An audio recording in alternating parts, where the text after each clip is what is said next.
হালুয়া রান্না করে আমরা ফাতিহা করি। এই ফাতিহা করাকে বিদআত, ফাতিহা করাকে বিদআত বলছে যে সামনে কিছু রেখে পাঠ করা যাবে না, সামনে রেখে কিছু তেলাওয়াত করা যাবে না। যদি কোরআন কেউ তেলাওয়াত করে দেয় সেটা নাজায়েজ হয়ে যাবে। হে মুসলমান, হালুয়া শুধু শবে বারাতে পাকানো হয় না, শবে বারাতে রান্না করা হয় না।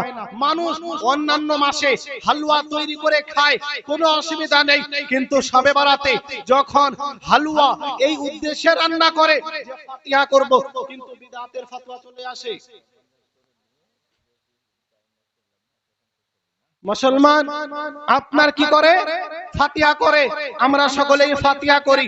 এবার এই ফাতিহা করার দলিল হাদিসের মধ্যে আছে কিনা, সামনে জিনিস রেখে ফাতিহা করা যাবে কিনা, কিছু পাঠ করা যাবে কি যাবে না, এ প্রসঙ্গে বুখারী শরীফের মধ্যে হাদিস বর্ণিত হয়েছে। বলেন সুবহানাল্লাহ।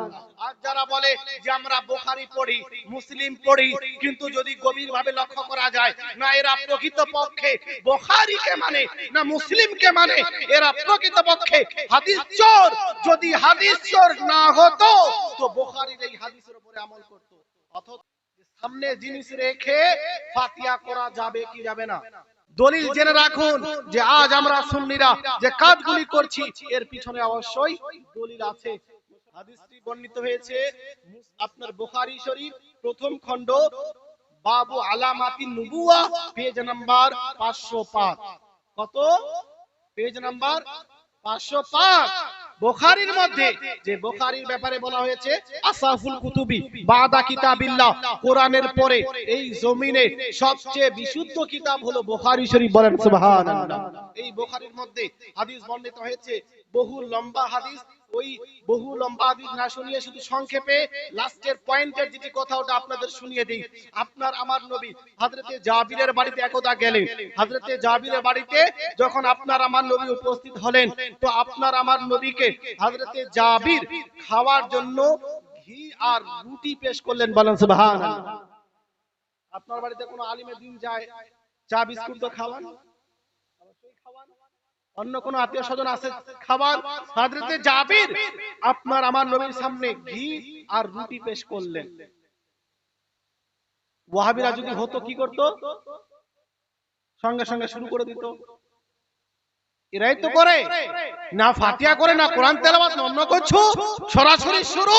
আপনার আমার নবী সঙ্গে সঙ্গে খেতে আরম্ভ করলেন না, বরং বুখারীর মধ্যে শব্দ এসেছে কালা রাসূলুল্লাহ সাল্লাল্লাহু আলাইহি ওয়াসাল্লাম ফিহি মাশা আল্লাহু আইয়াকুল, আল্লাহ পাক যা কিছু চাইলেন আপনার আমার নবী ওই ঘি আর রুটিকে সামনে রেখে পাঠ করলেন। বলেন সুবহানাল্লাহ। আগে পাঠ করলেন, এবার কি পাঠ করবেন? আমার নবী কি পাঠ করবেন? অমুসলিমদের কোন কিতাব, বেদরবিদের কোন কিতাব? আপনার আমার নবী পাঠ করলে কোরআনই পাঠ করবেন। আপনার আমার নবী পাঠ করে প্রমাণ করে দিয়েছেন, আমাদের জন্য দলিল দিয়ে দিয়েছেন যে সামনে জিনিস রেখে ফাতিহা করা, কিছু পাঠ করা এটা বিদআত নয়, এটা হলো আমার সুন্নাত। বলেন সুবহানাল্লাহ। মুসলমান সামনে জিনিস রেখে ফাতিহা করার দলিল বুখারীর মধ্যে বিদ্যমান।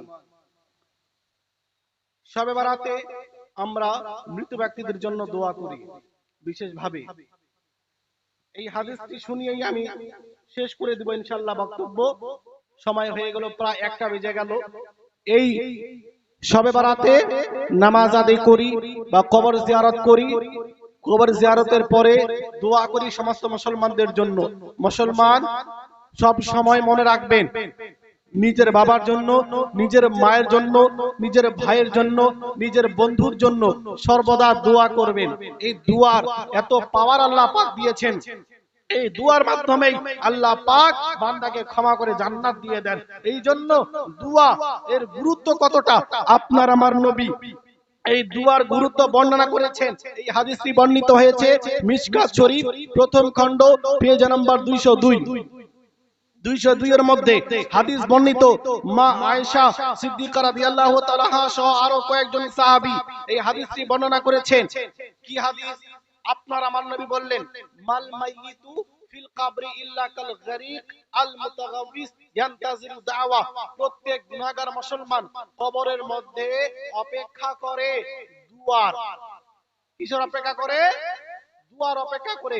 গুনাহগার মুসলমান ব্যক্তি কাদের অপেক্ষা করে? বিশেষ করে আপনার আমার নবী বললেন, মিন আবিন আও উম্মিন আও আখিন আও সাদিকিন, বাবা, মা, ভাই, বন্ধু, সন্তান যদি বাবার আগে দুনিয়া ছেড়ে চলে যায়, অপেক্ষা করে কখন আমার বাবা আমার জন্য দোয়া করবে। সন্তান যদি মায়ের আগে দুনিয়া ছেড়ে চলে যায়, অপেক্ষা করে কখন আমার মা আমার জন্য দোয়া করবে। এক ভাই যদি এক ভাইয়ের পূর্বে দুনিয়া ছেড়ে চলে যায়, অপেক্ষা করে কখন আমার ভাই আমার জন্য দোয়া করবে। এক বন্ধু যদি দুনিয়া ছেড়ে চলে যায়, তো অপর বন্ধুর অপেক্ষা করে কখন আমার বন্ধু আমার জন্য দোয়া করবে। আপনার আমার নবী বললেন, যখন বাবা সন্তানের জন্য, ভাই ভাইয়ের জন্য, মা নিজের সন্তানের জন্য, বন্ধু বন্ধুর জন্য দোয়া করে, এই দোয়ার পাওয়ার কতটা! যেই দোয়া সবে বারাতে করি, যেই দোয়া আমরা নামাজের পরে করি, যেই দোয়া দাফন করার পরে করি, এই সমস্ত দোয়ার কতটা বরকত, কতটা ফজিলত আমার নবী বর্ণনা করেছেন।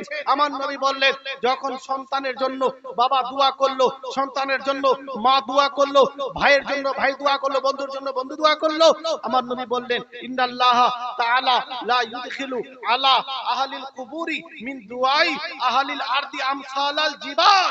একজন বাবা যখন সন্তানের জন্য দোয়া করে, ভাই যখন ভাইয়ের জন্য দোয়া করে, এই দুয়ার এত বড় মর্যাদা, এই দুয়ার এত বড় পাওয়ার, যে এই দুয়ার বরকতে আল্লাহ পাক ওই কবরস্থ ব্যক্তির নিকটে পাহাড়ের সমতুল্য রহমত অবতীর্ণ করেন। বলেন সুবহানাল্লাহ। পাহাড়ের সমতুল্য রহমত যখন দোয়া করেন, আপনি যদি কবুল হয়ে যায়, পাহাড়ের সমতুল্য রহমত, পাহাড়ের সমতুল্য নেকি। এবার আপনার নবী আমাদের একটি বার্তা দিলেন যে তোমরা জীবিত থাকাকালীন একে অপরকে তোহফা দাও, গিফট দাও, উপহার দাও। জন্মদিন আজ মানুষ পালন করছে কি করছে না? করছেন? জন্মদিন কিভাবে পালন করা যায়? জন্মদিন শরীয়ত মোতাবেক পালন করতে হবে। খ্রিস্টানদের ন্যায় তাদের নীতি অবলম্বন করে ধর্ম আপনাকে বলে জন্মদিন পালন করা যাবে না। আপনি যদি জন্মদিন পালন করতে চান, ওই দিন ফাতিহা রেখে দেন। যদি আপনি বড় হয়ে থাকেন, সাবালক হয়ে থাকেন, সাবালিকা হয়ে থাকেন, তাহলে ওই দিন রোজা রেখে নিজের জন্মদিন পালন করেন। কারণ আমার আপনার নবী নিজের জন্মদিন রোজা রেখে পালন করেছেন। হ্যাঁ, যখন জিজ্ঞেস করা হলো আন শামিল ইসনাইন, 5100 নম্বর হাদিস, 5001, হ্যাঁ, মুসলিম শরীফের মধ্যে আমার নবীকে জিজ্ঞেস করা হলো, আপনি সোমবারে কেন রোজা রাখেন? নবী পাক বললেন, ফিহি উলিদতু ওয়া ফিহি উনজিলা আলাইয়া, যে ওই দিন আমি জন্মগ্রহণ করেছি এবং ওই দিন আমার উপরে কোরআন অবতীর্ণ হয়েছে। বলেন সুবহানাল্লাহ। তো আমার নবী জন্মদিনে রোজা রেখে জন্মদিন পালন করেছেন, আপনিও রোজা রেখে জন্মদিন পালন করুন। যদি বাচ্চা সন্তান হয়, তো আপনি ফাতিহা করে দিন, আপনার কি বলে মিলাদ করে দিন, কিন্তু ওই বিশেষ নিয়মে ছেলে মেয়ে পর পুরুষ পর মহিলা চারদিকে আপনার কি বলে লাইন লাগিয়ে আর হ্যাপি বার্থডে টু ইউ বলে, কে আপনার কি বলে যে মোমবাতি আর আগরবাতি জ্বালিয়ে আপনার নাচ গান করে, গান বাজনা বাজিয়ে, এই যে একটি নিয়ম, এই নিয়ম অবলম্বন করে জন্মদিন পালন করা শরীয়তের মধ্যে হারাম। এইভাবে জন্মদিন পালন করা যাবে না। আপনি মিলাদ ফাতিহার মাধ্যমে জন্মদিন পালন করেন। আমার নবী বললেন, তোমরা একে অপরকে হাদিয়া দাও, তোহফা দাও, কিন্তু তোমার বাবা দুনিয়া ছেড়ে চলে গেছে, তোমার মা ইন্তেকাল করেছে, তোমার ভাই বন্ধু চলে গেছে, তুমি যদি তাকে এবার ইন্তেকালের পরে তোহফা দিতে চাও, গিফট দিতে চাও, উপহার দিতে চাও, তো কি তোহফা দিবে, কি গিফট দিবে, কি উপহার দিবে? আমার নবী রাস্তা খালি রেখেছেন, রাস্তা বাকি রেখেছেন, এখনো তুমি তার নিকটে তোহফা পেশ করতে পারবে। আমার নবী বললেন, ইন্না হাদিয়াতাল আহইয়াই ইলাল আমওয়াতি আল ইস্তিগফারু লাহুম। হে আমার উম্মত শোনো, একজন মৃত ব্যক্তির জন্য জীবিত ব্যক্তির তরফ থেকে তোহফা হলো, হাদিয়া হলো, গিফট হলো, উপহার হলো ওই দোয়া। ওই দোয়াই হলো একজন মুসলমানের জন্য উপহার। যখন এই উপহার একজন মুসলমান অপর মুসলমানের কাছে পাঠিয়ে দেয়, আল্লাহ পাক তার ওসিলায় তার মাগফিরাত করে দেয়। বলেন সুবহানাল্লাহ।